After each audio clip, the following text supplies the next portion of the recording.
Hello, folks. Welcome to Rational Science. I hope I'm on.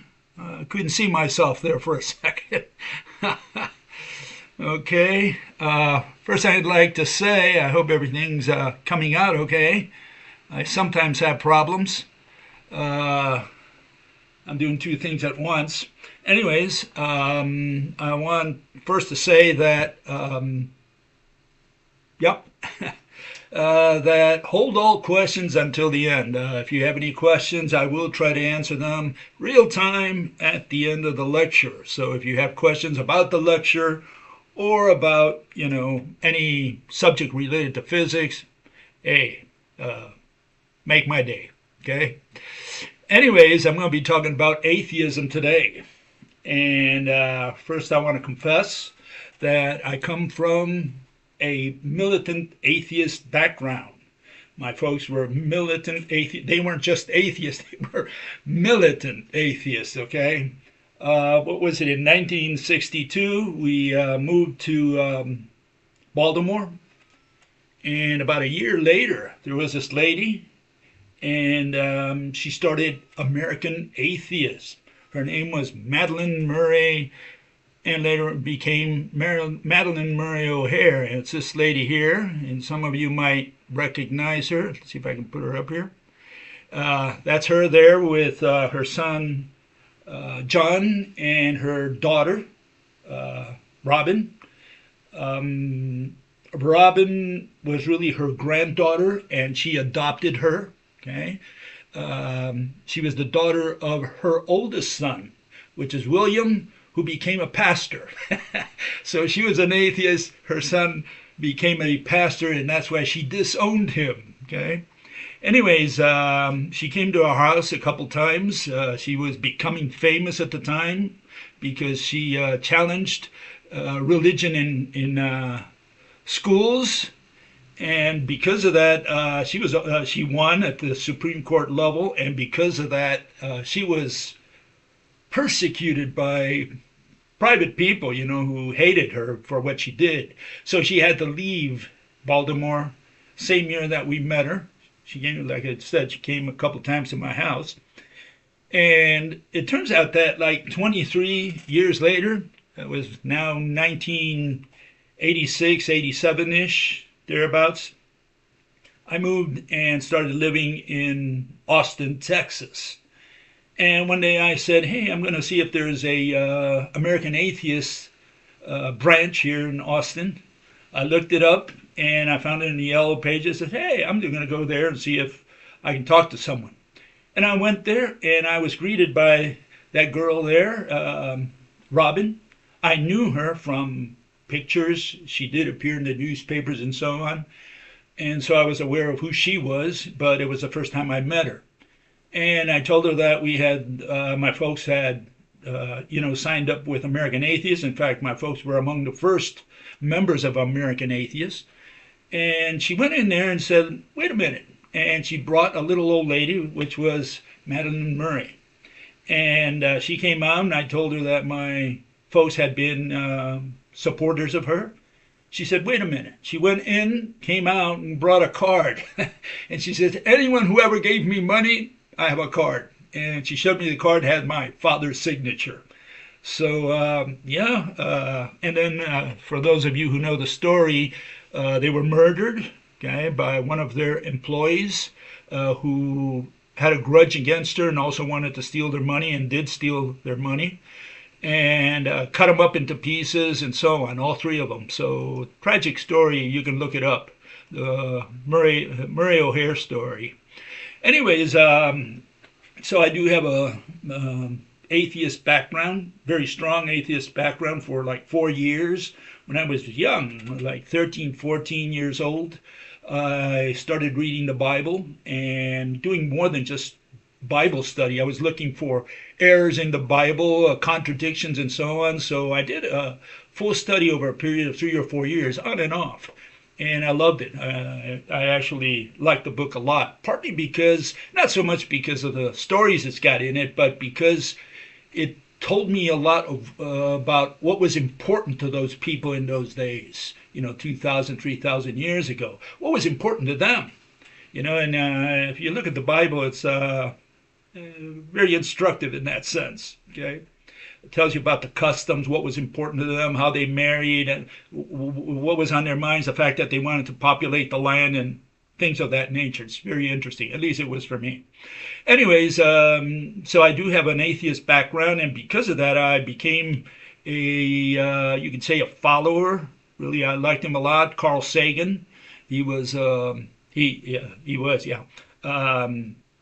of the prominent atheists out there, and so I followed him, and I loved his series Cosmos and so on. In fact, I defended him in college in a speech that I gave, and became a follower of him. And today, I have to say that I not only repudiate atheism, but also everything that Carl Sagan did. He was an ignorant man, very ignorant man, and he just spread ignorance. The problem is that he had a good way of speaking, calm way and so on, so that's part of the problem, that he had a magnetic personality, you could say, the way he delivered things, but all the stuff that he delivered was trash, absolute trash. None of what he spoke about, extraterrestrials, contacting them, or someday going out there, anything related to physics, anything related to atheism, all that, total trash. I threw it all away. So none of it survives with me. Okay, so I just want to put all that up front. So what's wrong with atheism? Well, let me give you a quick rundown here of what's wrong with atheism. And the main one is that it's the religion of the mathematicians. That's what it is. It's nothing but that. Okay, so these are the fatal problems with atheism. And it gives you an idea, that it's very tied to mathematical physics. Okay? I think all mathematical physicists, to a certain degree, I think very, very few of them, are not atheists. Okay, so what are the problems? Well, there you see a rundown observation. In science, we do not observe. We do not use our eyes. We do not testify. And so, like I said the other day, this is how we do it in science. We have the mafia rule. Kill the witness. Murder the observer. Okay? There are no witnesses allowed to testify in science. Now, in every day, like in law, yes, you do have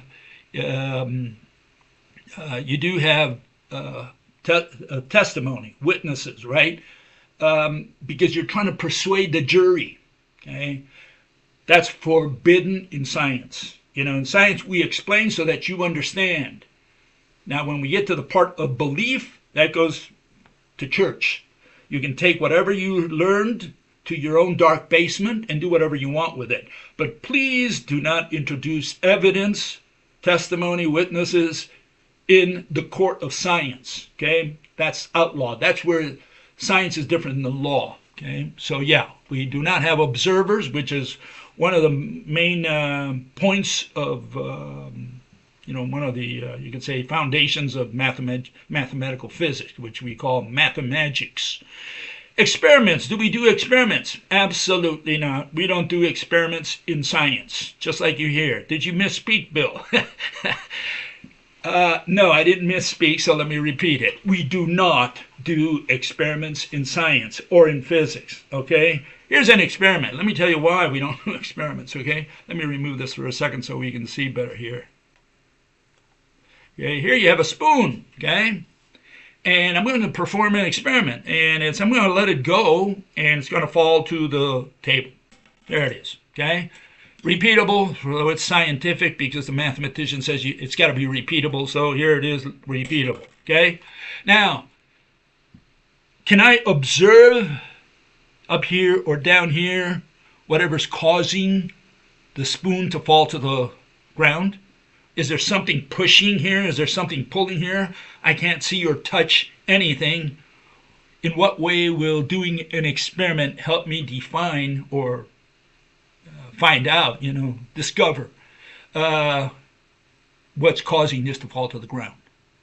And there's absolutely nothing that I can do as far as, vision and touching to elucidate, what's causing this to fall to the ground. And so, yeah, observation and experiments. I mean, what is experiment? See and touch. That's what experiment is. And so we don't see or touch. We don't use our hands, and we do not use our eyes in science. In science, we only use our mind, our brain, and we think and we explain.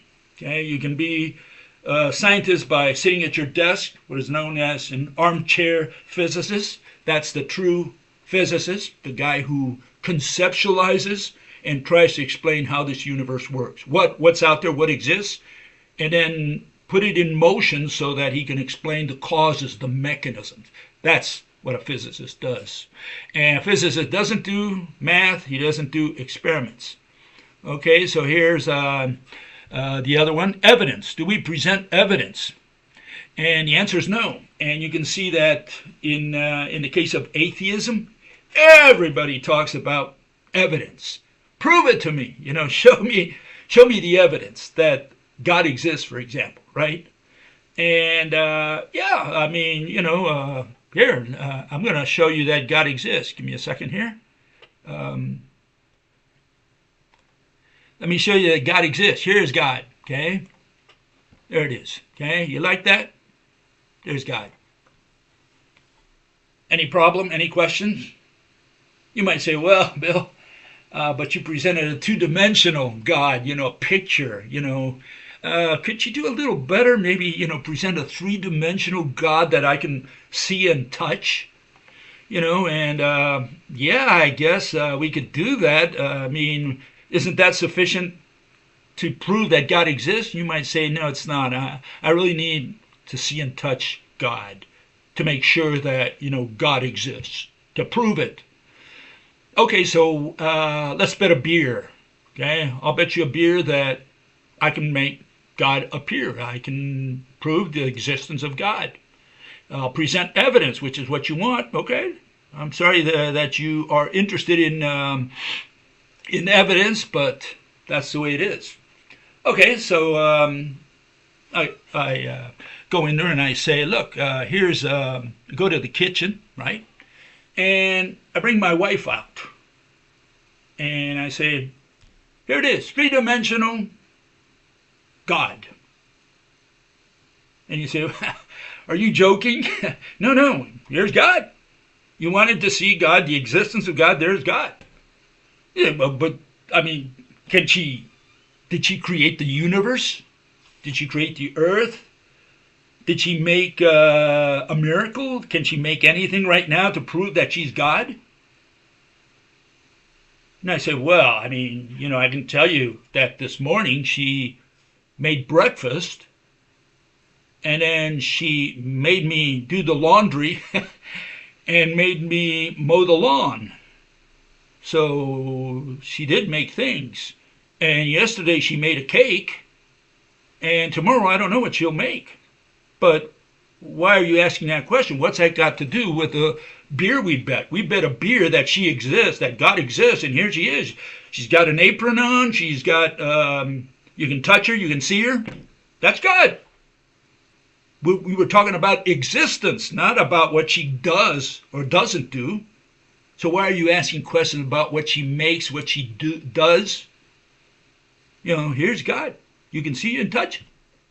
And so the issue with God is, before we can get to what God did or didn't do, or what he can make or did not make, did he make the universe, did he make the earth, etc., did he make man? Before we can get to any of that, we need to find out what you mean by existence. The bet right now is over existence.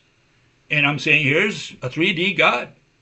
I mean, my wife is a God because she does make me do things sometimes against my will.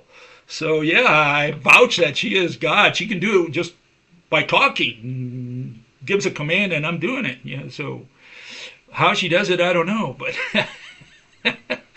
But yeah, I believe in God because she's in the kitchen all the time. Okay.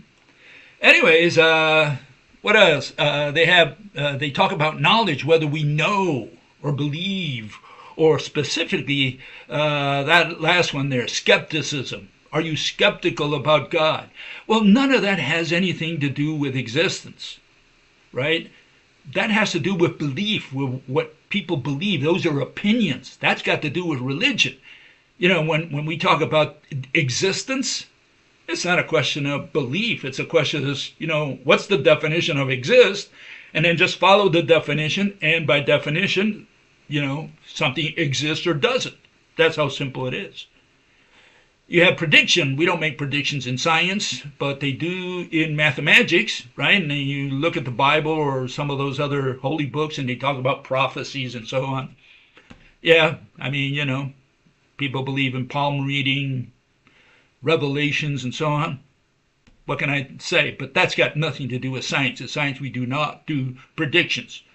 Math does, because math, you have an equation, you calculate the values, and you say, well, I can predict that this is going to happen later on, all else being equal. We don't care about that. We only deal with the past. We deal with explanations of consummated events. Whatever happened, we try to explain how and why it happened, causes and mechanisms.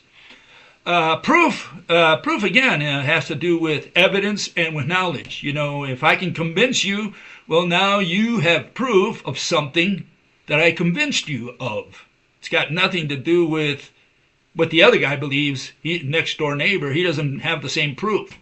You have juries and you present evidence, and not all of them think alike. Not all the jurors think in the same way or arrive at the same conclusions. And what's happening with mathematical physics, more or less like in religion, in the traditional religions, is they do descriptions. You can say, well, Jesus Christ walked over the surface of the water.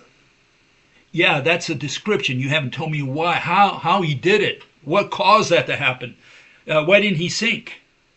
So there's a difference between just a description saying it did happen and another one where you say this is how or why it happened. Okay, those are two different things. And again, we have to separate description, which is how or what you see there, versus explanation, which is what caused it.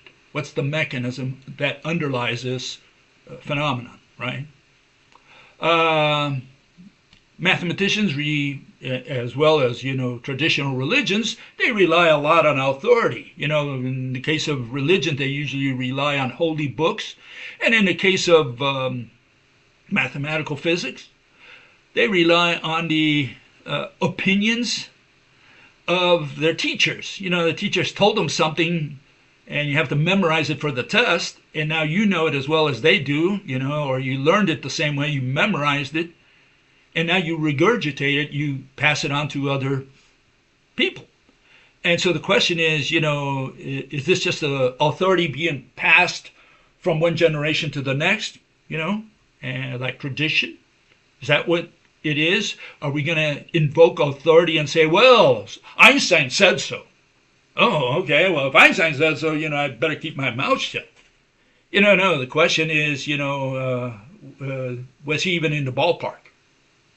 And that's a valid question. You should be questioning that every time. It's not a question of skepticism. It's a question if you have a different theory, then you will not accept what came through tradition.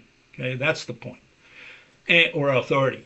And then you have democracy. Everybody at the club, votes against you. Say, well, Bill, we don't vote for your theory. We voted for this other theory.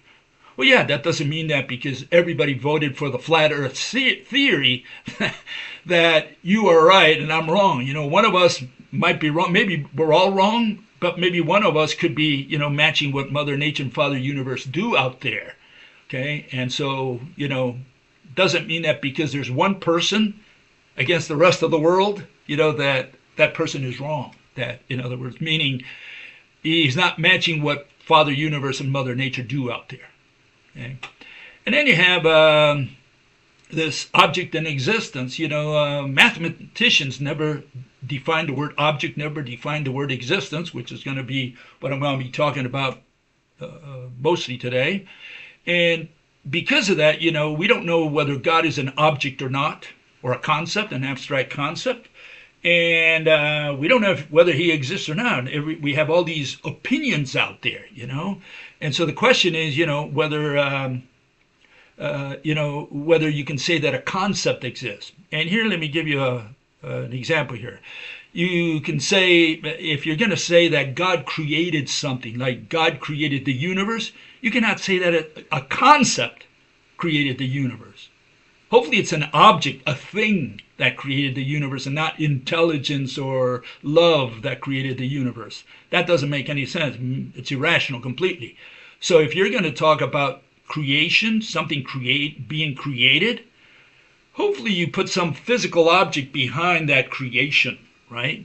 And so you can't use a concept to do things or make things, okay? Only objects do and make things, and if God made something, then God has to be an object. You can't say that God is a concept, okay? And here you have some issues related to physics that are simply irrational when people use concepts as physical objects. And this is just a impromptu list that I made. You have souls do not go to heaven. Consciousness does not float. Floating consciousness leaves my body, goes somewhere, souls or whatever. Space-time doesn't bend. You have number lines, they bend. Well, how does a number line bend? What sense does it make in physics to say that a number line bends? Can't excite a field. You have all these excited fields they talk about, the vibrating fields. What kind of nonsense is that? Field is a bunch of numbers. It's defined as a value at each point in space. Values do not vibrate or excite or whatever. Can't transfer energy. Energy is a number followed by a value. You can't say you're going to transfer energy. Ether, you can't disturb the ether because ether is not an object, it's a concept. And so again, same with vortex or plasma. You can't fill space with plasma.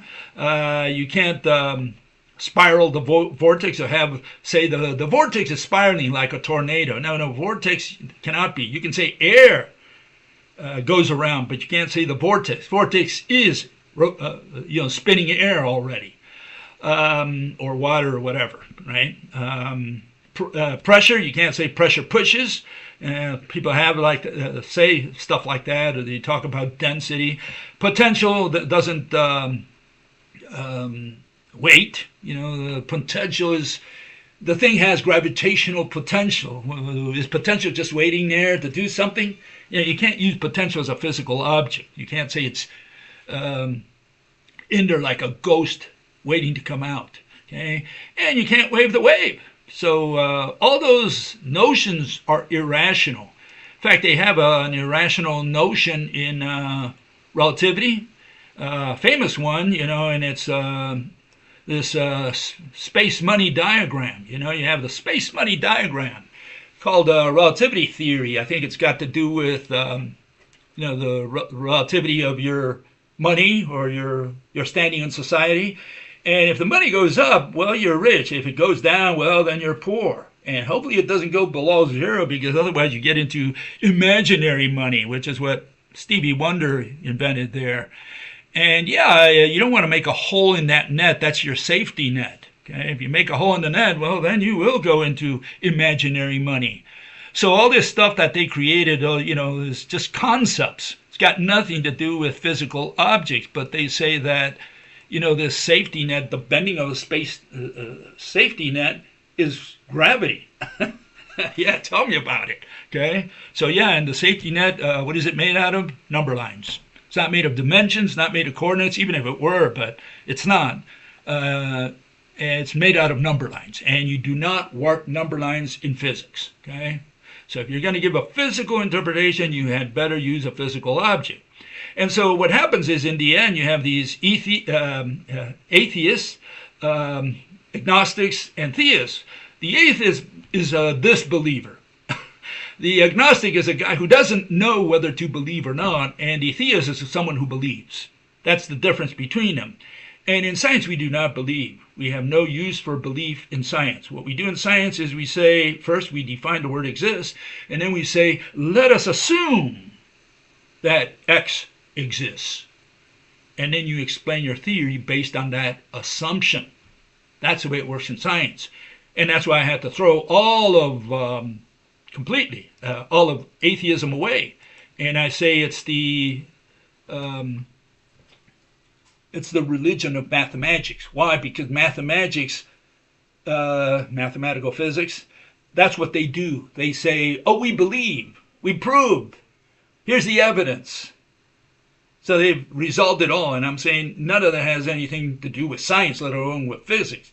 In physics, we make an assumption, especially about invisible entities such as, the mediators of light and gravity, and based on that assumption, you explain your theory, the mechanism, the causes. That's the way it works. And that's why, I had to get rid of both atheism and anything related to mathematical physics. Whatever we've done in the last 100 years has nothing to do with science, let alone with physics. Okay, so let's get to the meat of today. We're going to be talking about atheism, right? And, what you have is that all these people who call themselves atheists, and the theists for that matter, they're all in the same boat. Atheists, theists, and agnostics, they all believe or they all want proof. They want evidence.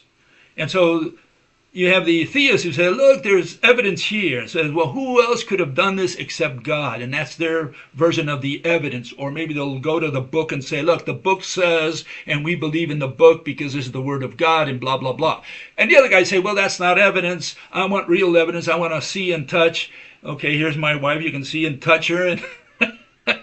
And and she's God because, she makes me do things. And sometimes, when she gives her word, I have to do it for whatever reason, and it turns out that she handles me by remote control, by action at a distance, She says, go mow the lawn, and I have to mow the lawn, and so on. So, yeah, she's very powerful with all her godly words, right? Anyways, what happens is that you have these people, and they want evidence. And here's these people who created a skeptic organization of skeptics, because they believe that science is about skepticism, right? And so here it is. They have the Committee for Skeptical Inquiry, formerly known as a Committee for the Scientific Investigation of Claims of the Paranormal. PsyCop. Okay. So what is this nonsense? Well, you have here among them Carl Sagan, my previous hero, right? Isaac Asimov, a lot of people know him. Well, you'll see some of the other names in there. And just want to point to one of them, James Randi. There, he was a debunker of the paranormal. Okay, and I'm going to talk about him a little bit today. One of the sayings of these people is, what you see there comes all the way from David Hume. He probably was the first one to say it, right? An extraordinary claim requires extraordinary proof. I don't know if he used those exact words. I couldn't find the exact quote, but other people have quoted David Hume as saying something along those lines. And today you have this modern version, which is more or less the same thing, just more words or whatever. A heavy burden of proof rests upon the person claiming the existence of an anomaly, something out of the ordinary, right? And his burden increases. You have more evidence, more proof, right?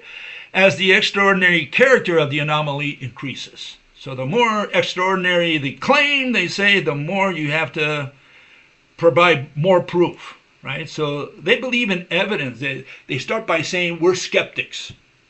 They think that that's what science is all about, being skeptic. And then they say the only way you're going to unskepticize me is by providing proof, evidence. Then you say, okay, here's the ET, so he did land in my backyard. Here he is, the green fellow with a ray gun.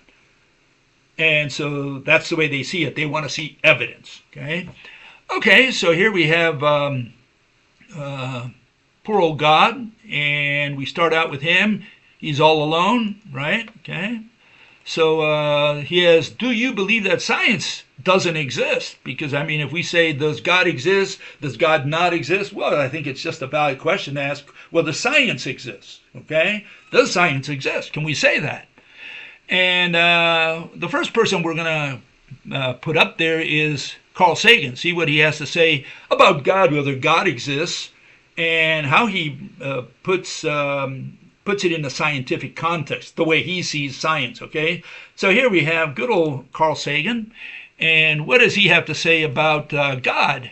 Well, he says the following. He says, the word God covers an enormous range of different ideas. In other words, he's saying there's many types of gods that we use the word God to refer to different things. And so it's very hard to carry out a conversation if everybody thinks of the word God as something different. So first we need to find out what God is, and that's a valid point, okay? We need to find out, above all, whether God is a concept or an object. I mean, are we talking about love and intelligence, or are we talking about a physical entity, kind of like a man who moved his magic wand and created the universe, or the earth, or whatever? Okay, so we have to look at it in those terms. If we're going to talk about God the creator, God had better be a physical object. If God is just a concept, we cannot say he created everything, and on top of that, we can't say that I pray to this concept. I pray to love.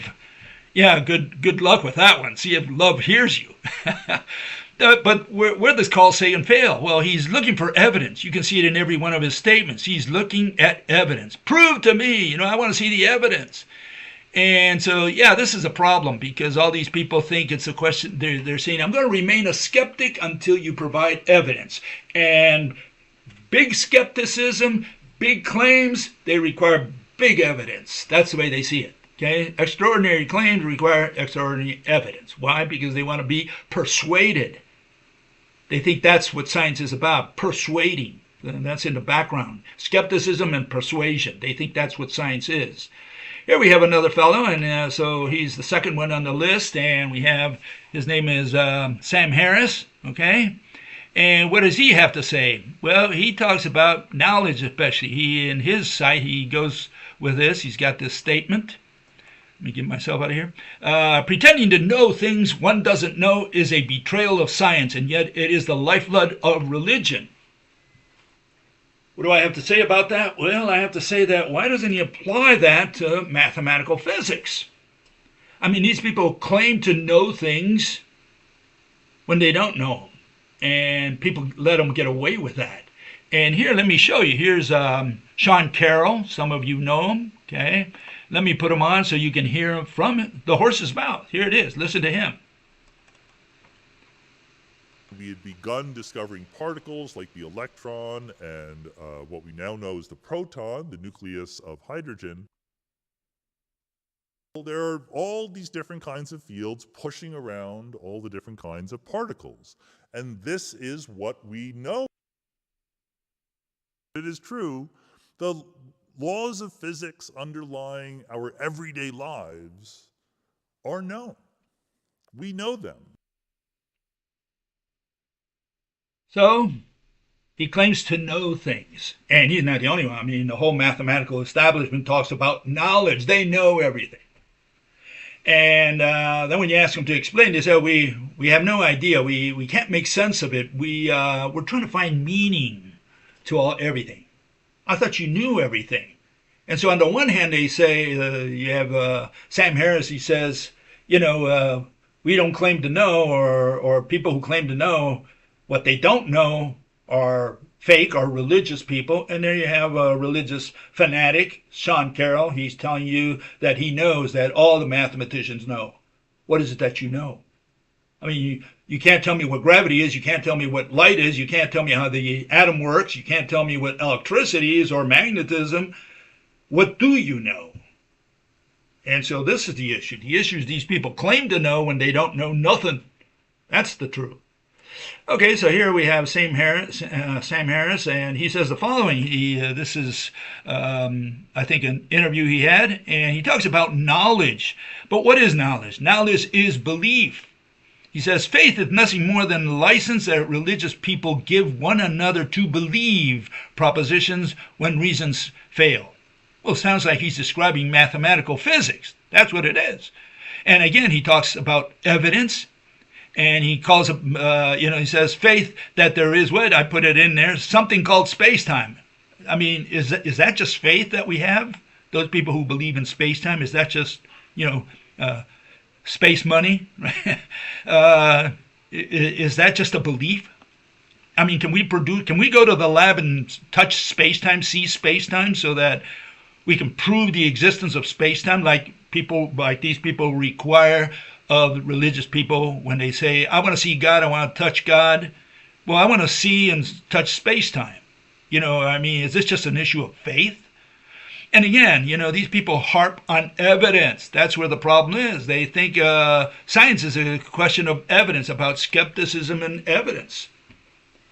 In other words, what they're asking is for you to convince them, to persuade them, to convert them. That's what they want. They say, I've been already converted at Harvard, at the Harvard monastery. So don't try to convince me. I've been converted already. And so the only way you're going to unconvert them from their conversion is, presenting some extraordinary evidence, meaning you're just going to try to persuade them. It's got nothing to do with explaining a phenomenon objectively and rationally. That's the difference. Okay? These people don't care about the explanation. They just care about, do you believe? Do you have evidence? Do you have proof? Okay, so here's another couple people, and one of them is this fellow Shermer, Michael Shermer, who created Skeptics Society, and the other one is James Randi. He's a mathematician, and what he does is, or did, right, was he tried to debunk the paranormal. He was among those groups that debunked supposedly wild claims, especially one fellow known as Uri Geller. He was a spoon bender. And since Randy was a magician, trained magician, he did try to unseat Uri Geller and other charlatans, who went out there trying to persuade people that they could do some mind kind of magic where they can bend spoons with their minds and so on. It was all tricks, of course. But was this fellow, both of them really, Michael Shermer and James Randi, are they in the right ballpark? I mean, when they say we debunk paranormal claims. And so let's find out about that. This is what they proposed. I call it the skeptic tank, right? Because what these people think that science is skepticism. Oh, we investigate scientists of Harvard and Cambridge, but we don't investigate them because they never suspect that those people could be wrong. And so they have, in the case of Shermer, he created the Skeptics Society, and he's got this Skeptics magazine, which is a bad name for science. He's not doing science. What he's saying, I don't believe. That's what he's saying. And I withhold my belief until you give me evidence. That's what he's saying. And that's what not science is about, okay? So I call it the skeptic tank, because that's where all their trash belongs, right down the hole, right?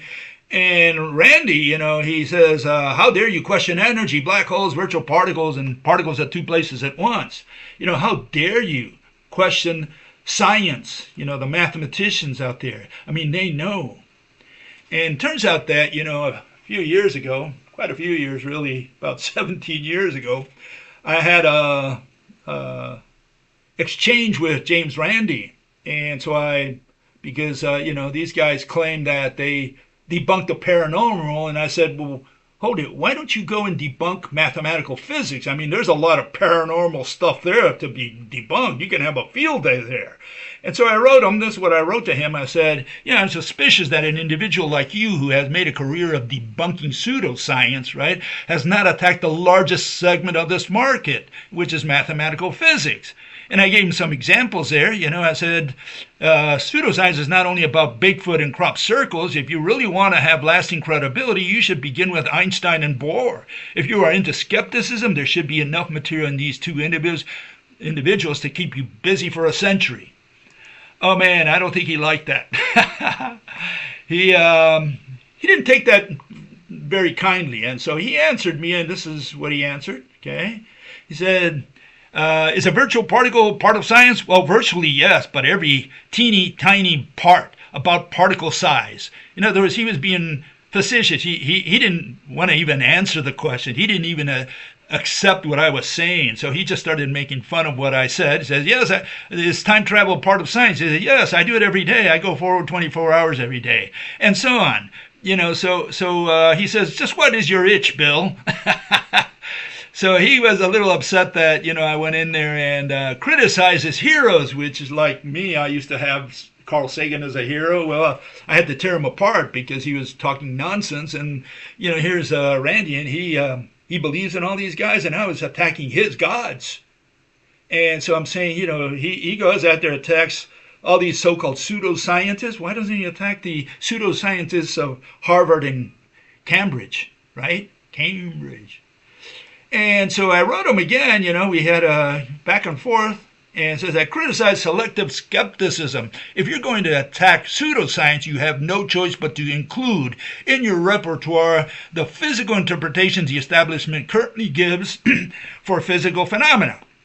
They are at the same level as biblical explanations. And he answered back, he said, oh my God, he said, what provides you with supreme wisdom to judge establishment physics?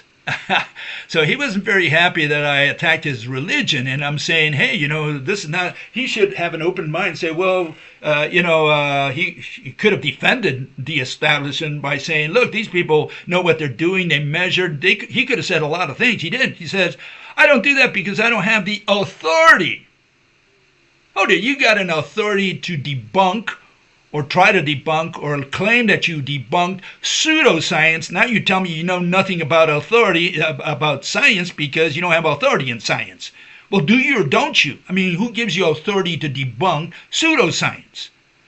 And he says, physics that works, that presents more or better evidence is what I accept.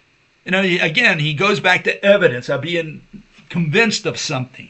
Skepticism. And you apparently differ. I do, right? And prove your case, he says. And your credentials? He asked for my credentials. And, that doesn't work that way in science. So I said, authority? What are you talking about? Authority is not part of science. And I think he didn't like that at all, right? And so he says, you have as much authority as Einstein or Hawking, right? Physics that works. I'm talking about physical interpretations. The explanation of contemporary science are bunk. Yeah, I think he didn't take kindly to that, right? Here are two examples. And I gave him an annihilation and energy transfer, just to keep the conversation, limited. These explanations are worse than pseudoscience. These theories are irrational. Why are they? Because they're moving concepts around. They're saying they're going to transfer energy and they're going to annihilate two particles, which ain't particles. He's got a positive and a negative, and he said we get a positive and a negative particle, whatever those are, because they're not the classical particle. They're not little balls, and they're not little points. They're not grains of sand. And so he's got these numbers. One is a negative number. The other one's a positive number. Yeah, and you can do that in math. You can say, well, if you take, plus 1 minus 1 is 0. Yeah, and you have annihilation. Do that now in physics. What are you talking about?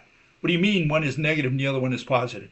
Well, he didn't like that at all. And so he went a little further, and he said the following. He says, an energy is hardly an abstract concept. He said, put your hand into a flame. That's how he proves that energy is a physical object. In any case, I'm out of it, and you're now blocked. So he blocked me.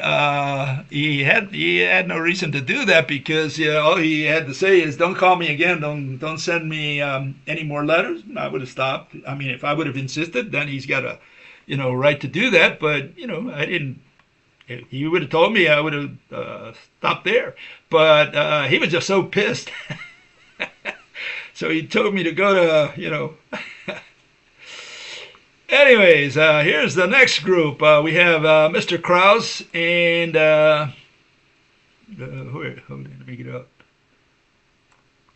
up. Krauss and good old Stephen Hawking. Okay, and what do they talk about? Well, they say that the universe came from nothing. There is no God. You don't need God, right? You can do it with nothing. And so the question is, how does nothing spontaneously turn into something? That's what I want to know. That's You talk about claims, pseudo-scientific claims, that's one. I mean, I want evidence there, right? I can request, demand evidence. Okay, so here's Krauss. This is what he's got to say. He says it in his book, right? He says, scientific formulation of a question should be tested by experiment. No, we don't test it. Again, I let go of the spoon, and I can't see or touch anything there. So what kind of evidence can I provide for what's causing this?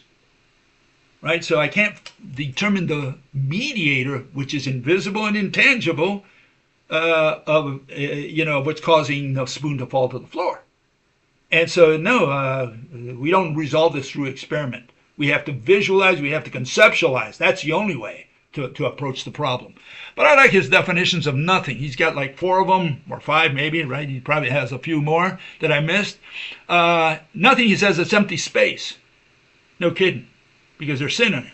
Empty space, you don't even need the word empty, because empty is also, you could say, is a synonym of space. So all he said is empty, like Humpty Dumpty, and space, that's all he said. And yeah, nothing is space.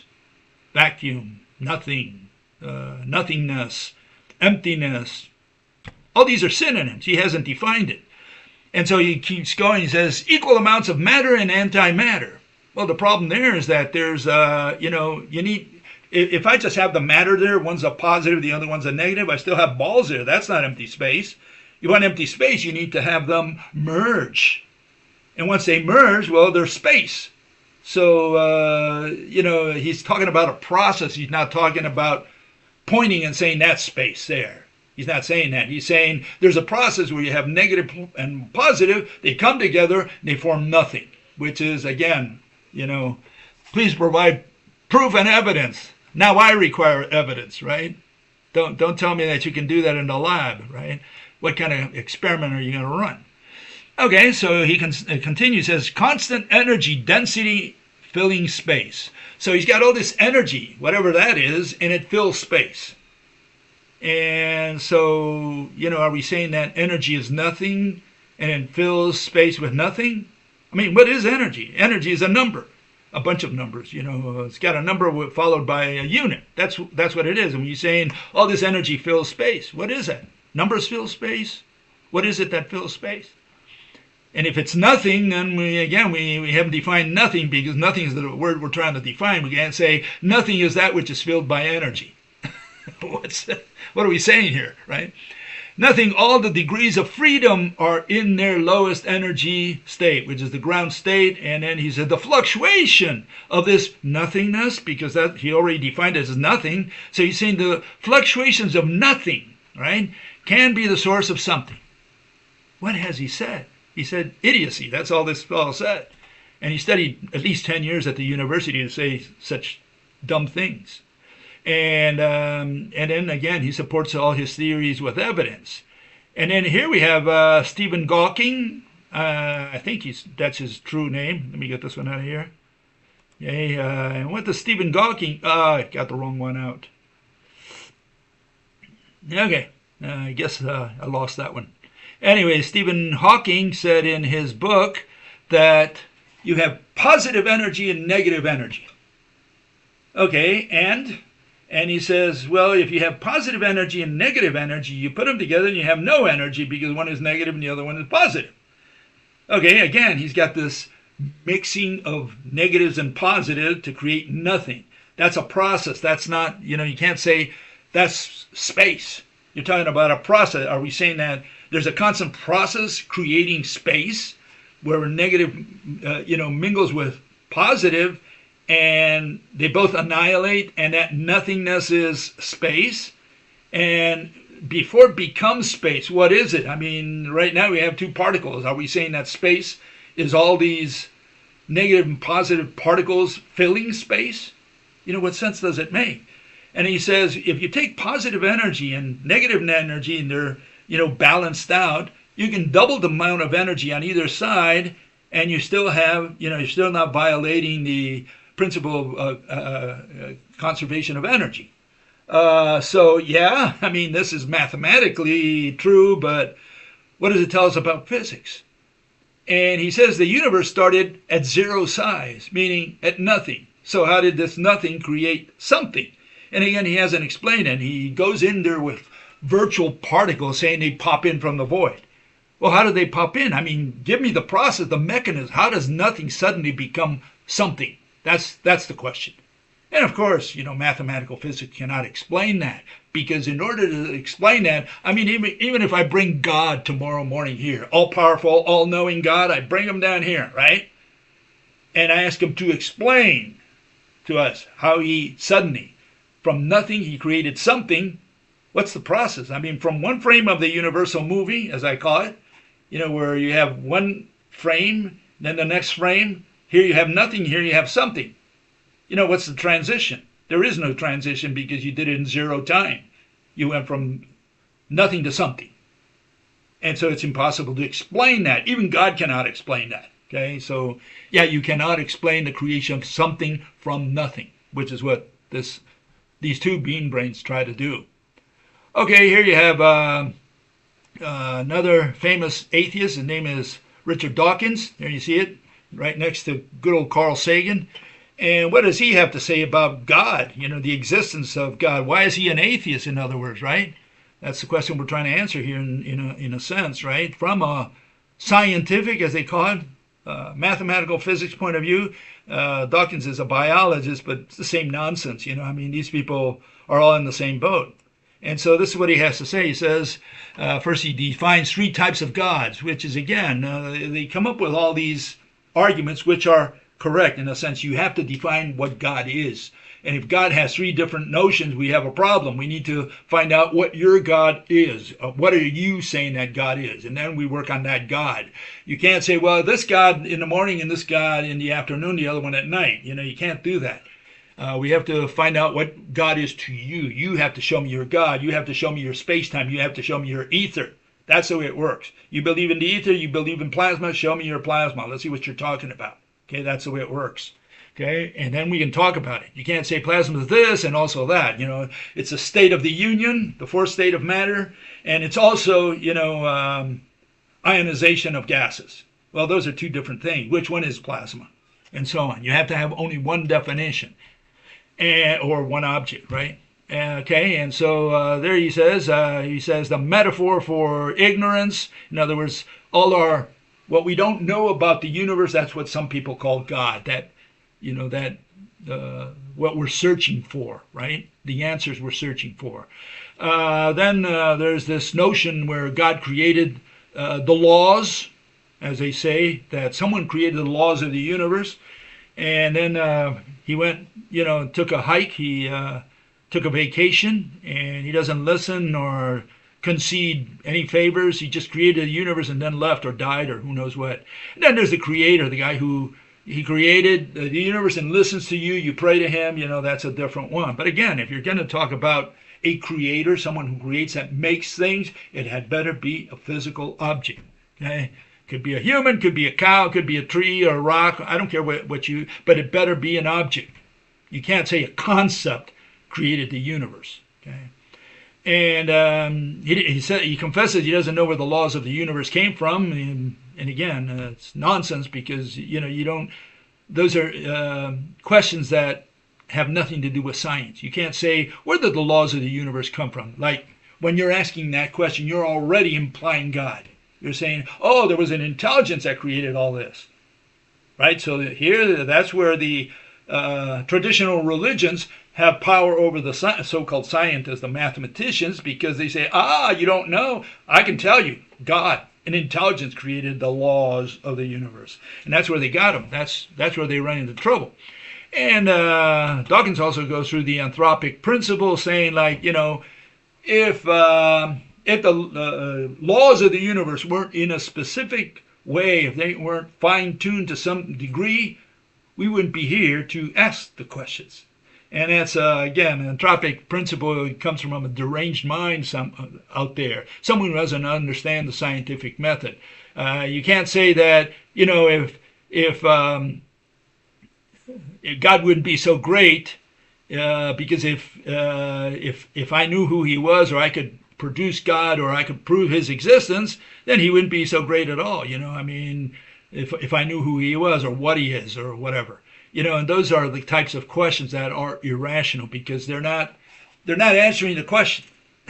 You're not telling me what God is. You're telling me why you can't tell me what God is, because if you knew it, he wouldn't be so great. So, it's a tricky type of way of answering questions, and that's what the anthropic principle is. What they're saying is, I wouldn't be asking the question if the laws of the universe weren't fine-tuned to a great degree, right? But yeah, so the question, why are they fine-tuned to a great degree? And that's what he's not answering. That's the question he's avoiding by, going through this rigmarole of supposedly logic, right? Then he goes into the multiverse. He said, well, maybe this is just one universe. It could be other universes, right, out there. And in that case, we cannot say that, maybe one universe gave origin to another universe and so on. Yeah, I just want to know the first universe. What gave origin to that one? The one we know of. Okay, and he says, there's much we don't understand about it, and we're still working on, we're still investigating. Yeah, they never answer the question. They avoid the question. That's all they've done. They say, we don't know. But when they go out there and they talk to people, they say, we know everything. We've proven everything. Quantum is a done deal. Relativity is a done deal. String theory is a done deal. We've proven everything. You say, you've proven everything, but you can't answer a single question. So that's kind of weird that you have all this knowledge. You can't answer simple questions like, where we came from and so on. I mean, are those questions the ones you're supposed to answer, right? Okay, so he finally, says, if with God we're not answering the question, because then the question is who created God, and that is also a valid, refutal of traditional religions of the existence of God. Okay, and finally we have agnostics. Well, I mean, we're with atheists, might as well go to agnostics, which are kind of half and half. They kind of are atheists, but they don't want to say it, so they say, well, I don't know, I'm still searching, and I can't prove it to myself. I'm looking for evidence, I'm skeptical, and that kind of thing, So again, they talk about belief. And it's these two gentlemen. One of them is Neil Tyson, the other one is Jordan Peterson, right? And what do these two people have to say? Well, here it is. Give me a second here. Let me get rid of this one. And here it is. Tyson and Peterson. What do they have to say? Well, essentially, Tyson says, look, there's so much that's wrong in the universe. Here on Earth, so many evil things. So many, people are killing people. And there's so much disasters that we see and so on. And so he cannot believe that, an all-good, all-knowing God would allow all these things to happen. It's a long-term argument that, many people have raised through the ages. So he's withholding his belief until, that can be resolved. But what I'm saying there is he's already got the evidence that he wants. I mean, if he's saying that, we have an all-knowing, all good God that doesn't make any errors and so on, then we shouldn't have anything that's wrong in here on Earth. And I think, like he says, there's a lot of stuff that's wrong. That means that, what does it say? That maybe there ain't no God out there. I mean, that's an argument that's been raised over the centuries. And what does this Peterson say? He says, God's force that brings order out of chaos, whatever that means, right? So God is this, what? Person, object, thing? Is that what we're saying? Because, I mean, if you're going to take order, meaning things that are disorganized, that's what he means by that, and he puts order into these things that have disorder, then you're talking about someone who's putting his hands as something, some physical intervention. So you're talking about a physical object. So he's assuming that God is a physical object when he says that, right? But he puts it in these abstract terms so that you're saying, oh, but he puts order out of chaos. And that's all concepts. And people say, okay, that makes sense. No, it doesn't. Because the order is the order of things, and the chaos is the chaos of things. So he's saying there's a physical object out there that does that. Okay, and so he That's his definition? Does he believe that there's a thing out there that's putting order out of chaos? Is that what he's saying? Right? Now he says the principle of truthful speech and acting responsibly. Well, what's that got to do with order and chaos? What's it got to do with the existence of God? Is there a God out there or not? Or is it a concept? Or, he hasn't resolved that issue. And he's already saying you have to behave properly. It's good for the world. And so he says he believes or he acts as if God exists. So what does that mean? Does that mean that God does exist? And he's saying essentially, well, I don't know if God exists, but I'm going to behave as if God exists. But is he saying that because he fears being punished by God because he misbehaved? What's the issue? And he doesn't clarify these things. So he leaves them out in the open like saying, look how smart I am. No, he's showing that he's, quite dumb. He's not defining what God is. He's not attacking God. He's just saying, look, I'm going to leave it out there for you to figure out what I said. So yeah, this is the problem with all these folks. These individuals, they just elude the question. Does God exist or not? That's what I want to know. And like I said, you want to prove God? No problem. I'll bring my wife. There's God. You can see her, touch her. That's God. And you say, but that's not God because she doesn't make things, doesn't create things. Did she create the world? She created my breakfast this morning, made my breakfast this morning, and she made me mow the lawn. That's the answer to that. So she made things. But that wasn't the question. The question was, not what she does or what she makes. The question is, does she exist? That's the question. And so, when people get into what she made and what she did, they're getting outside the question, outside the discussion. The discussion is, does God exist? And there it is, three-dimensional. You can see her, touch her. She's got an apron on, combed her hair, etc., etc., etc. Okay, so here we have these folks. Here's Vsauce, and he's going to tell us that this thing about existence is not about physics. It's about something he calls ontology or metaphysics or who knows what, philosophy. No, the word exist belongs exclusively to physics, but what these people start out with is with the word object is a thing. The word object, whatever an object is, whatever a thing is, does that have to do anything with philosophy, with ontology, with metaphysics? And the answer is no. It's got only to do with physics. Physics has a complete monopoly over the word object and over the word exist. Anyone touching those two words, whether they know it or not, has crossed the line into physics. Now we're talking physics. And I don't care, well, but I'm a philosopher. No. As soon as you cross the line, you become a physicist. Now you're talking physics. Okay, so better learn physics before you cross the line, right? Because that's what where the words object and exist belong. That's the province. The province of physics is object and exist. And so here we have Vsauce, and he's going to tell us, this is Michael from Vsauce. And again, these people, they're bean brains. They don't know anything about anything, let alone about physics. They think these words belong to philosophy. So listen to him. He's going to tell you where the subject matter belongs in. Ontology is the philosophy of existence. The philosophy of parts and wholes is called mereology.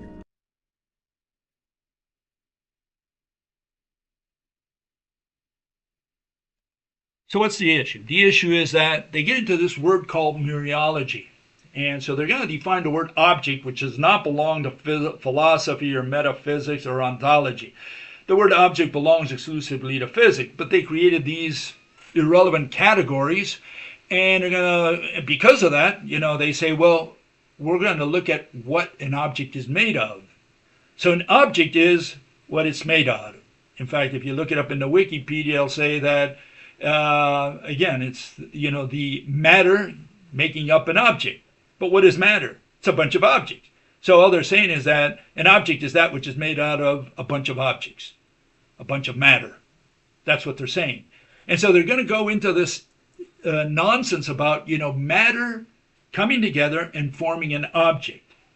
And then they call parts of whole, right? They look at a whole, like, a chair, and they say, well, but a chair is made out of atoms. It's made out of wood first, and then wood is made out of atoms or molecules, and molecules are made out of atoms, and they keep going and going and going.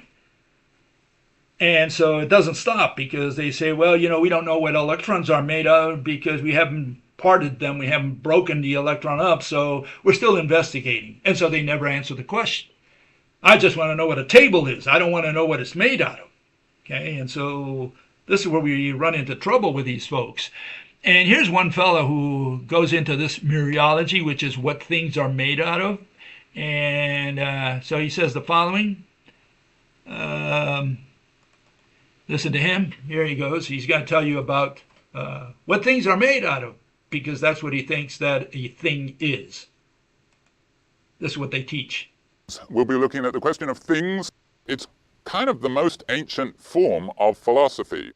Essentially, it's the question of when do some things make another thing? What is the criterion that a set of things must jointly meet so that those things are themselves, but together they are also a new thing, a new object? What is it that's true of my cells that jointly they make me?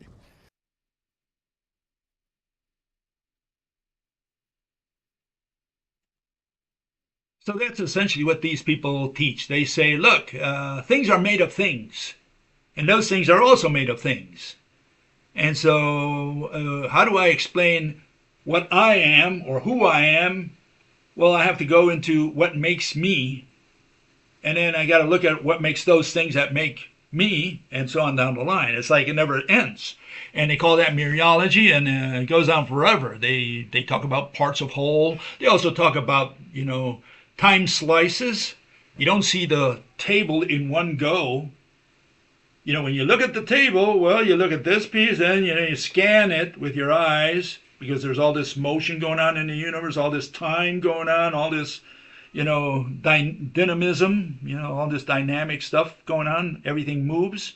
And so they look at the observer instead of saying, look, that's a table. Instead of saying that, they say, well, I'm seeing the table. First I see the legs of the table, then I see the board, and then eventually I see the whole table. And so they get into these parts of whole, and they, break it up into pieces. And that's how they explain what a table is.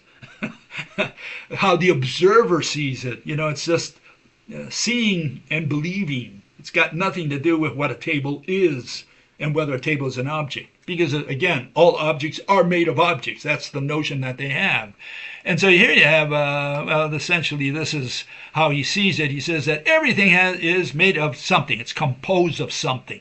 Right? And so he gets lost in all this stuff. He goes through this full analysis of all these little things there that you see there. What is stuff, and, what it's constituted by, and so on. And the funny part is, after going through all this for hours, and he has several videos, he finally ends up with this. These are the videos he comes up with. He calls it Metaphysics, Philosophy 321. And he said, what am I, a person or an animal, or both? And he goes on to all these questions: material objects, free will and determinism, time travel. Metaphysics deals with what? What is the subject matter? This guy's all over the place, and they call it metaphysics. And just a bunch of nonsense. That's all that you're looking at there. The question is, does this belong into metaphysics? Does it belong into physics? Does it belong into, philosophy, ontology? What are we talking about here?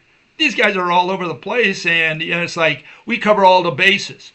But, here we are 100 years later, and these people can't answer a single question. So is this philosophy, And what is philosophy? I mean, what is it? The love of wisdom, as Plato called it. So what's your degree in? I studied 10 years and I got a degree in love of wisdom. Oh, okay. I'm glad to hear that, And if you look at, this study of what an object is, they call it a study of objecthood. And look at all the nonsense they came up over the years. They created all these categories, all these specialties, all these branches. Materiality and agency. What is that? Objecthood involves examining the physical properties of objects. Another one, human-object relationship, explores the relationship between humans and objects. Ontology and epistemology delves into questions of what it means for something to be an object and how we are to come to know and understand objects. Know and understand object. What the hell are these people studying? Philosophy, philosophical inquiry into objecthood explores concepts like being, existence, and the nature of reality.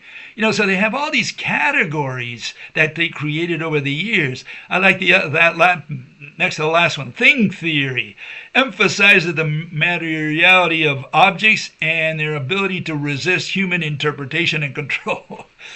So they have all these categories just to know what an object is. Not a single one has defined what an object is, but they have all these branches of the study of objecthood. It's actually scary, And here you have Vsauce again. He's going to tell us something about an object he calls trog, which is a tree and a dog. So you have the tree and the dog, and he calls it a trog. So what are you talking about? He's saying, well, I can create all kinds of words, combined, two objects, matter, right? Here we have a dog and a tree. They're not even attached to each other, but he says, I call it a trog. Here it is. Listen to him. He's going to justify it. A trog is an object whose parts are a tree and whatever dog is nearest. This is its tree part, and this is its dog part. How can that be a thing? The tree and the dog aren't even connected. Well, so what? These two pieces of fabric aren't connected, and yet they are a thing called a bikini.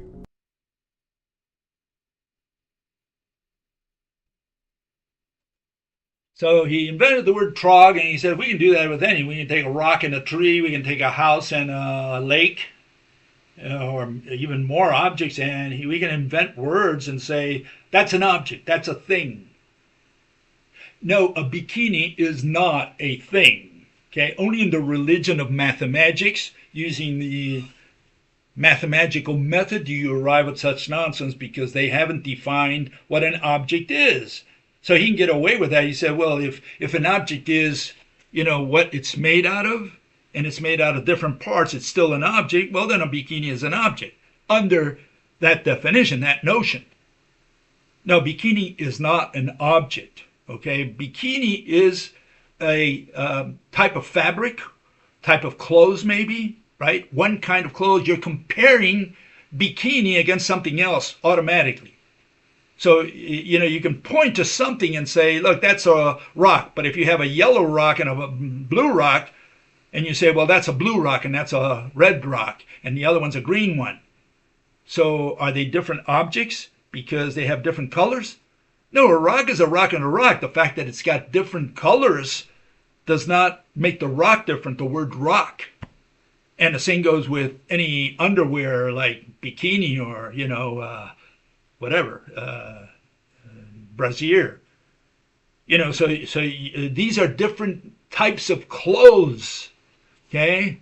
And the fact that we use one word like bikini to name that one doesn't make it an object like a single object, okay? It's a relation, okay? And so bikini is a concept, it's not an object. And so people have to be very careful in defining what an object is, because they get into all these messy things. In fact, we're going to see that here we have Bertrand Russell, and he makes a similar error. He was a so-called philosopher, a bean brain of the early 20th century who thought he knew something about things, and he defined what a thing is, what exist means, and he failed on both of them, as everybody else did. And here it is. This is what Bertrand had to say. He says, the term object encompasses anything that can be referred to or talked about. Is that what an object is? Well, not for the purposes of physics, because I can talk about motion. I can use it as a subject of a sentence in ordinary speech, but motion is not an object, not a thing, not in physics. So it's not any word that you can use as a subject or as a noun becomes an object, not in physics. And again, the word object belongs to physics exclusively. Anyone using the word object trying to define it has stepped the line over into physics. And he says Socrates is an object in the sense of something that exists and can be referred to in philosophical discourse. Absolutely not. Socrates is not an object, is not a thing. If Adam, the first man, if he's the only guy in the universe, right, and here comes the extraterrestrial and sees Adam, man, I think the word Adam means man, right? Then yes, Adam and man are synonyms, and you can use either word. You can call him X if you want, but you're referring to the object called man. But if you say this is Adam because that one is Johnny and the other one is Peter, now you're not talking about objects. Now you're talking about concept. You're making a relation. Same thing as the bikini. You're talking about comparisons. Whether you know it or not, you're comparing Adam against Peter against Johnny. Otherwise, Adam would be exactly like man because he's the only man in the universe.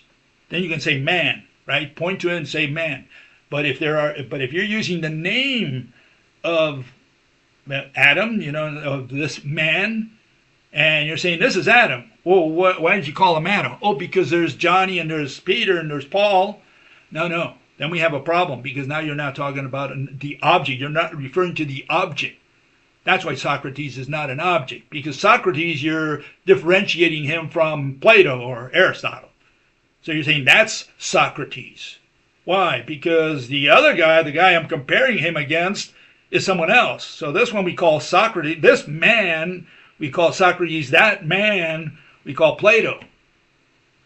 That's why Socrates is not a thing. Okay? Socrates is a comparison. It's a concept. And so because he doesn't have the right definition of what an object is, a thing is, he can't figure out exists. And he says a class of, for exists, right, definition, he says a class having one member. And he said, for example, a class of numbers. You got 2, 3, 4. Okay, you got several members. So if you have at least one member, like number 2, then it's a thing. But he says the null set, has nothing in it. So now that doesn't exist. And that's what he calls, I guess, empty space, because it's a null, nothing in it in that set. And what is a set? Something related to math. It's got nothing to do with physics or with the physical world. So again, these people use these words and they torture them. They really, kill them because they're misusing the words. And they mislead anyone who's listening to them. What are they referring to? And then you see, exists perception of reality. That's what exists is to him. It's got to do with the observer. What is your reality? Well, your reality is not my reality, so whatever exists for you doesn't exist for me. And so we don't know what the word exist means because it all depends on opinions. So if you're a quadriplegic, blind quadriplegic, you can't see or touch, right? You're out of touch with the world. So what happens? For you, the moon doesn't exist. He said, "Oh, the moon is there. Of course it exists, but I don't see it. I can't touch it, so it doesn't exist." And so for him it exists, for me it doesn't exist, or vice versa. For him it doesn't exist, for me it does exist. What do we understand about the word exist? And so no, we have to have a definition for the word exist that does not depend on opinions. Okay, and here we have good old Vsauce again, and he asked the question: do chairs exist? Listen to him. What really exists? Do chairs exist?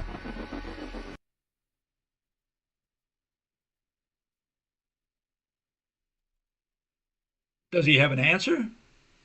Well, it's interesting that he goes through tons of stuff, tons of branches that they've created in so-called philosophy or ontology or metaphysics or whatever they call it in there, semantics, right? And look at all the categories he created. He's just gonna mention them, right? And listen to all the categories from this. He's gonna draw conclusions. So listen to all the categories here. These are just how they broke up philosophy or whatever they call it, ontology, metaphysics. Listen to him. Okay, here it is. Ordinary objects. Constitution. Composition. Symbols. A donkey universe. It's a junkie universe. Ontological reductionism. Ontological realists, ontological anti-realist, mereological universalism, eliminativism, organicism, mereological nihilism, deflationism, over-determination, over-counting, a Sorites sequence, stuff, the problem of the many, ship of Theseus paradox, ontologically innocent, a sortal sense, application conditions, ontologically parasitic, object fixation, property repression. I hope you memorized all of them, okay? I'm not going to repeat them again. Okay, so after doing all this study of each one of these ones, and he explained each one, right? What does he come up with after doing all that? And these are his conclusions. This is what's so funny. Listen to his conclusions, okay? Here it goes. You and I are not physical objects because we are not made of matter. Chairs and tables and rocks and buckets and people are not made of atoms. They are performed by atoms. We are disturbances in stuff, and none of it is us.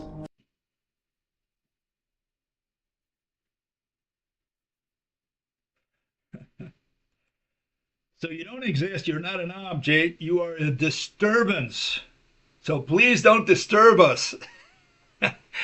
These are the conclusions these people arrive at after doing all this research for tens of thousands of years, at least since the days of the Greeks 2,000, 3,000 years ago. You know, they come up with all this nonsense. They say, oh, I studied all this and I ended up concluding that you're not an object. Okay, you're a disturbance. Disturbance of what? The ether, maybe? I don't know. You're disturbing. You're very disturbed. Okay, that's what it is.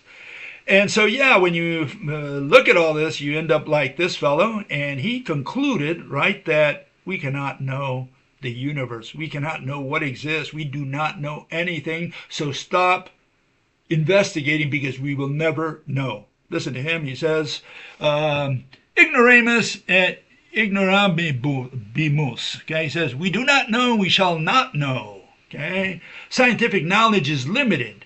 Humans will never discover what our universe is or how it works. Okay, he wrote that 100 years ago, 100 plus years ago.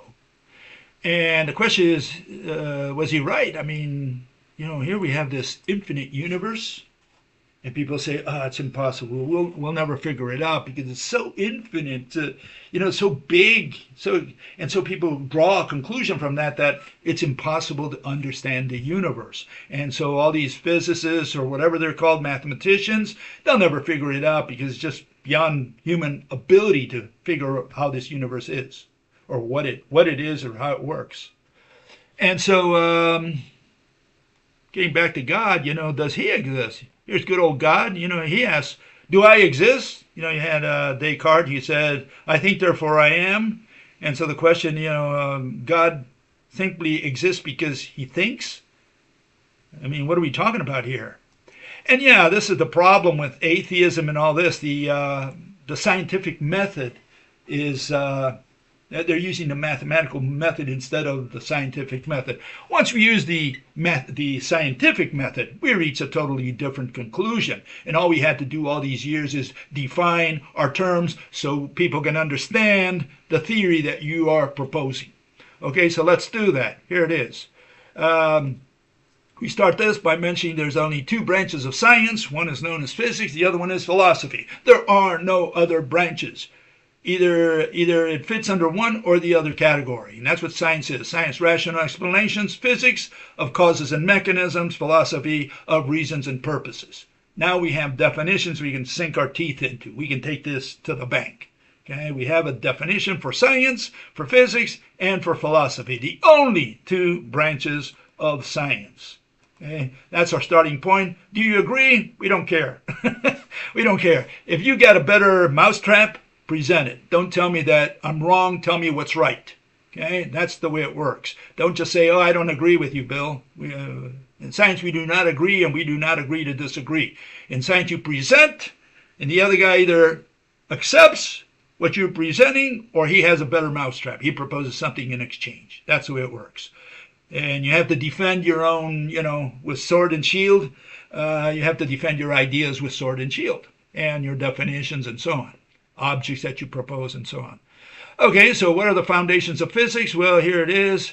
Foundations of physics. The golden principle of physics: you can't do physics without an object. You can't do it the mathematical way. They do it with action at a distance. Action at a distance is the mathematical term for what? Witchcraft and black magic. What they're doing is voodoo physics. You know, you pinch the doll and the other guy gets hurt. He gets the pinch here. How did he do it? Don't tell me it was done by remote control. Tell me what the mechanism is. Okay? Otherwise, it's magic. And so, yeah, we had to define these terms. These form the foundations of physics. And there you see the word object, especially that which has shape. And the other important one is the word exists, right? Almost at the bottom there. And it's physical presence, an object that has location. Once we have that, now we can make sense. We can talk to people about our theories. Okay, and again, you don't agree with those definitions that you see there? No problem. Just come up with definitions that you believe should be there instead of those, okay? Because those are the words that you're going to use. You're going to use the word object, and you're going to use the word exist every time you give a physical presentation of physics, okay? If you're going to tell us a theory, your theory, whatever your theory is, you're going to undoubtedly treat something as an object, and you're going to talk about its existence, because physics is the science of existence. Physics only deals with objects. In fact, with 3D objects. Okay, so what we do is we present the universal movie. Okay, and there you have the static concepts at the top: object, distance, location, and existence. There are a few more, but those are the main ones. And at the bottom, you have dynamic concepts, just examples. The ones at the bottom require at least 2 frames of the movie, as you can see the grayish area there. The ones at the top only fit in a single frame. Okay, so in a single frame, there is no motion. You want to see motion, you need at least 2 frames of the universal movie. This is the tool we use to kill anyone who talks about motion or time. Okay, you only have existence within a single frame. Nothing moves, no electron moves, no photon moves, nothing moves there. You want to see a photon move, you want to see an electron move, you got to go at least 2 frames. Okay, otherwise you have no motion. Is this what we have out there in the real world? So what do you want me to do? You want me to take you outside and prove to you that I can stop time, and then I can show you everything in there and say, look, see, I've stopped the universe. There's no more time, no more motion. No, this is not something you go out there and prove and present evidence, because it's a conceptual issue. And some of these dummies, especially the etherists, they don't understand that. They say, oh, but everything moves, you know. Or like Galileo said when they said, you know, the earth doesn't move, says, por si muove.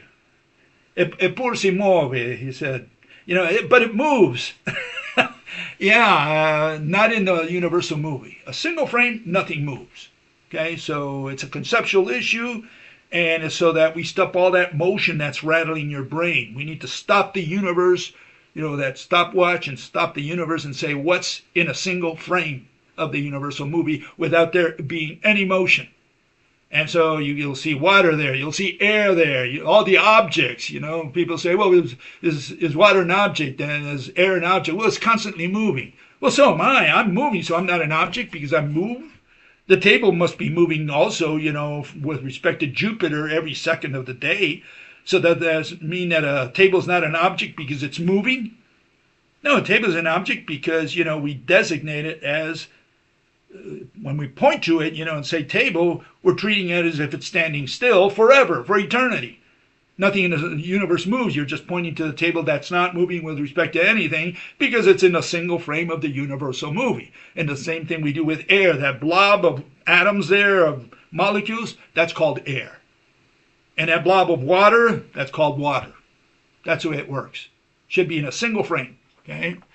Okay, so once we have that, we say, well, what do we propose? And this is an assumption. It's known as a hypothesis. You make assumptions of the object that is out there in the universe. And we're saying our universe is very simple, the easiest thing, the simplest universe that Father Universe could make, or Mother Nature, or God, or the devil, one of those guys. You know, this is the universe. It's a single thread. That's all there is ultimately out there.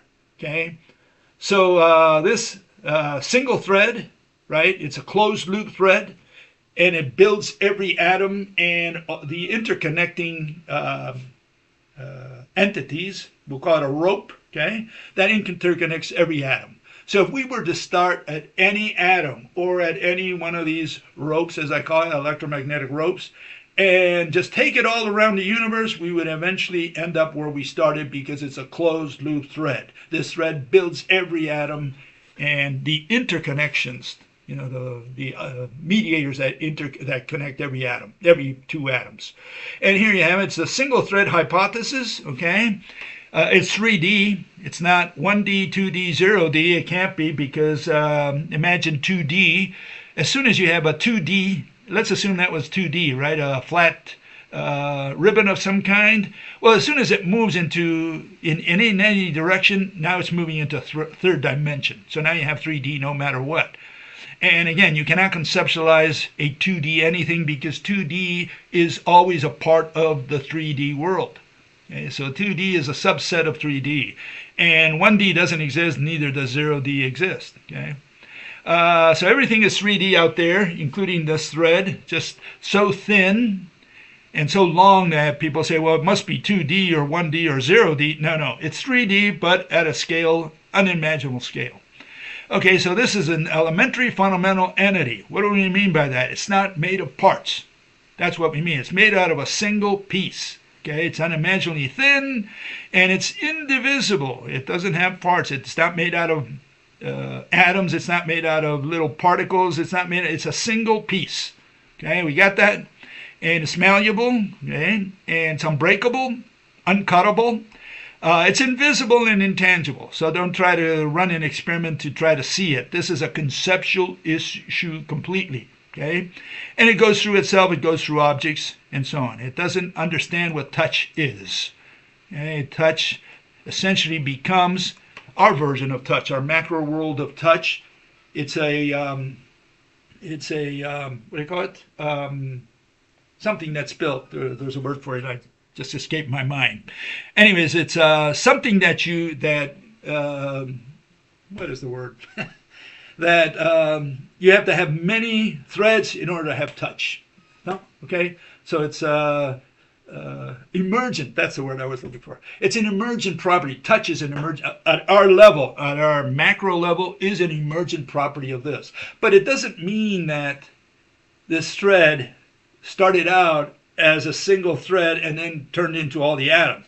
It's always been atoms, interconnected atoms.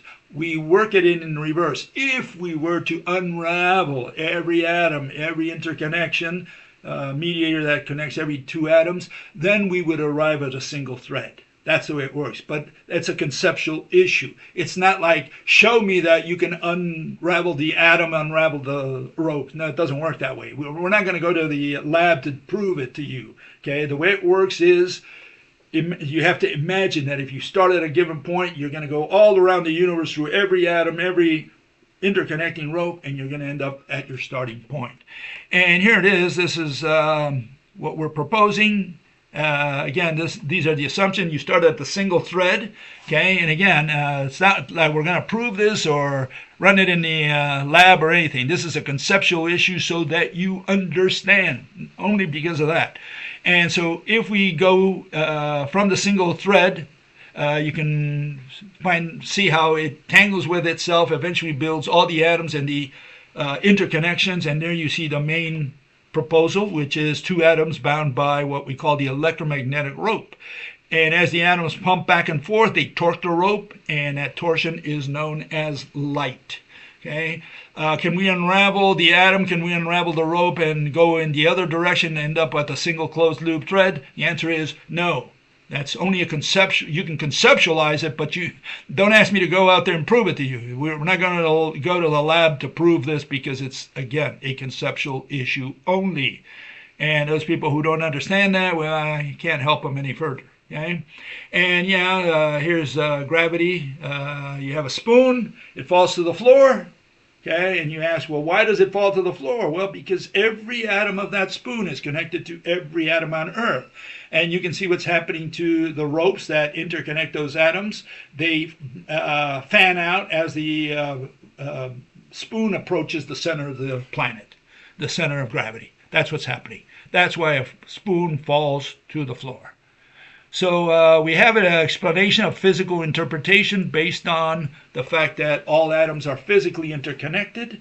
And yes, once we see that, we say, well, we live in a very, very extremely simple universe. Okay, we have space, which is nothing. What is nothing? That which has no shape. We have the something, which are those things that have shape. In other words, that which has shape versus that which doesn't have shape.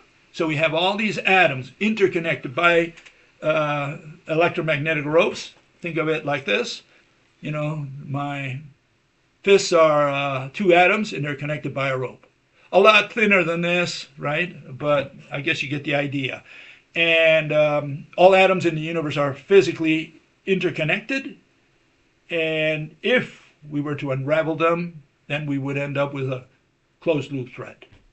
That's the proposal. That's for you to understand and to take and sleep on it. And you arrive at your own conclusions. Do you believe in the theory? Do you believe in the hypothesis? Do you believe in what I just said? We don't care. Science doesn't care. Okay? Science only explains so that you understand, you get an idea, take it home, crunch it, munch it, and reach your own conclusions. We'll see you next week. I'm going to answer questions. Let's see if there are any questions out there for us today. Okay, so I'll give you remember there's 10-second delay between, transmission and reception. So just keep that in mind. Let's see what people are asking. If anybody, okay?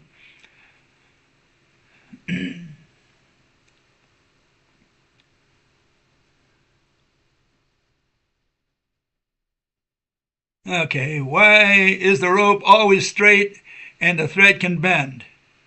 Okay, the rope is under tension, and the thread only when it comes out, because the atoms are rotating at great speeds, the threads come out, and now they start swinging around the atoms. That wall of threads is what we call field, okay?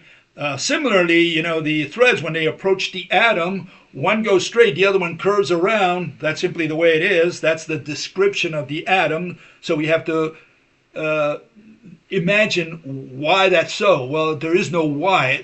That's the way it is. In other words, that is a description. It's like saying, yes, we do have atoms. We just need to find out what the atom looks like. The atom looks like, one thread going to the center, the other one coming around, and now you have this star in the center, which we call the proton, and it's encapsulated by this ball or membrane, roundish membrane that encapsulates the proton star. So again, one thread goes straight, the other one curves around, and when you have magnetism, again, one thread comes out, or both threads really come out. That was the idea my son proposed, and you have these two threads going around, gazillions of them going around. They form walls of threads, and that's why we have what we call a magnetic field.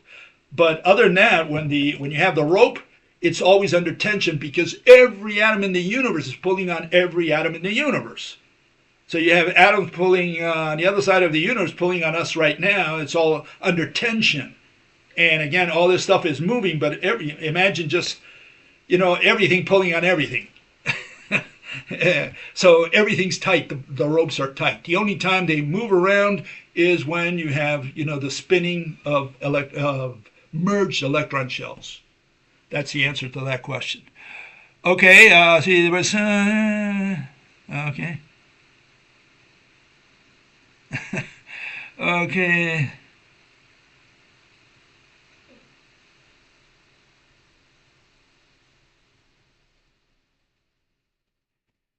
Well, yeah, the problem, the question there is, so the monad you are proposing is the rope that makes all objects by interfacing on itself. In other words, what you have is, they're twined around, two threads twined around each other. Very thin threads, unimaginably thin. You have to imagine how thin this thing is. It's almost beyond... it's beyond our everyday stuff. In other words, that's what I'm saying.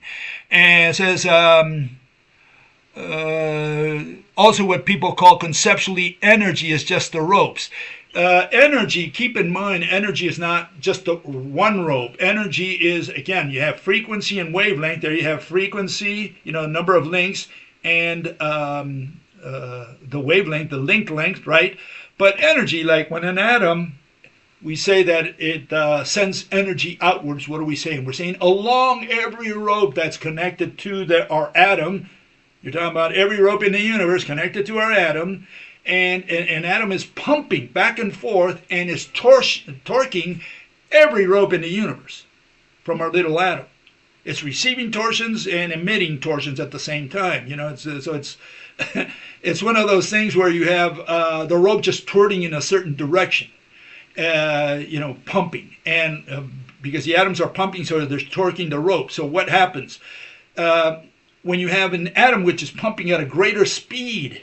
Right? So we say it's more energetic atom. What are we saying? Well, it's just pumping at a greater speed, and it's torquing the rope. It's faster than the other atom is, which is just sitting there maybe, or torquing at a smaller rate. Suddenly it receives a higher frequency from the other atom. And if you get that from many atoms, we call that energy. What goes out, what comes into the atom, that's that unknown, which they call energy. But, in physical terms, we're talking about frequency and wavelength along every rope. In other words, number of links and link length.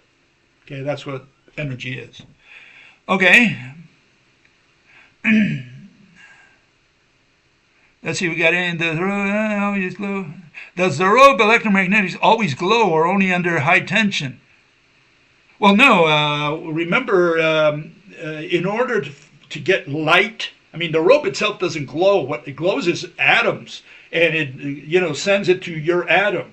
So the only thing that really glows are atoms. But why does it glow? Because you've torqued the rope at a higher frequency that brings the frequency or the wavelength within the visible range. What does that mean? It means it gave a stimulus to the atom in your eyes that now pump at a speed or at a rate that allows you to see, which brings it into the visible range. Okay.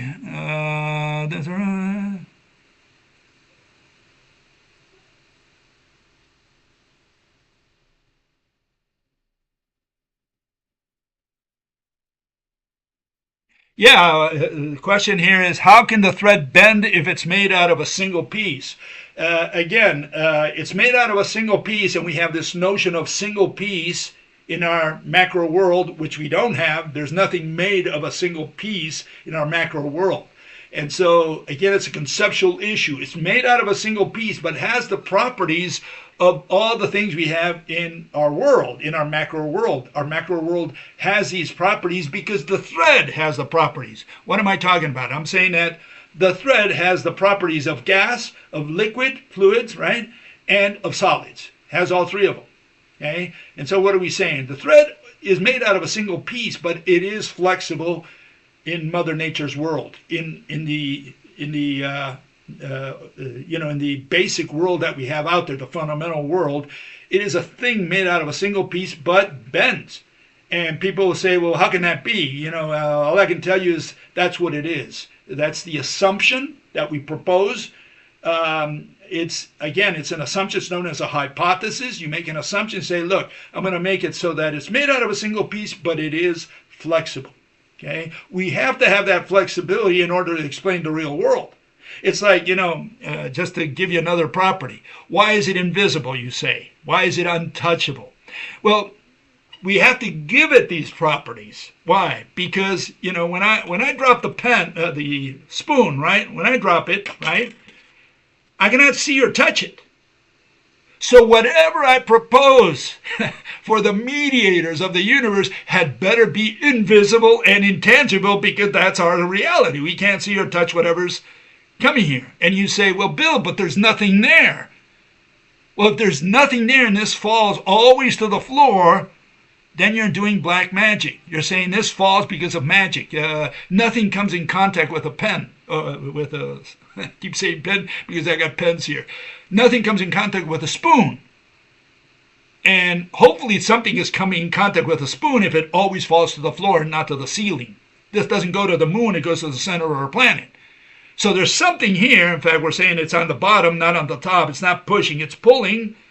Every atom here is being pulled by every atom on Earth. There had better be some connection between this atom and the atom on the Earth. And so it's invisible and intangible. And you say, well, but I can't see or touch it. Why is it invisible? It has to be in order to explain gravity. It's not that there's a why for it in the sense that why is it like that? It is like that. There's no explanation for this kind of question. Okay, because we can't say why is it invisible or intangible. We're saying it is, and therefore with those properties, I can now explain gravity, and it had better be because I can't see or touch it. so whatever you propose had better be invisible or intangible. If it ain't, you're not explaining the real world. It's the other way around. You had better make it invisible and intangible. All right. Okay. See what else. Yeah, you have to have a medium acting in there somewhere.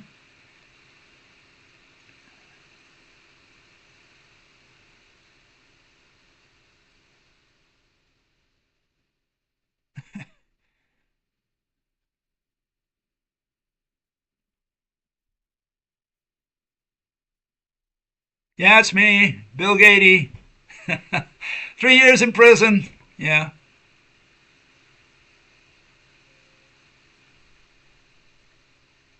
Okay, folks. Well, we'll see you next week. And if you have more questions, no problem. Put them up there as comments, and I'll try to answer them. We'll see you next week. Bye-bye.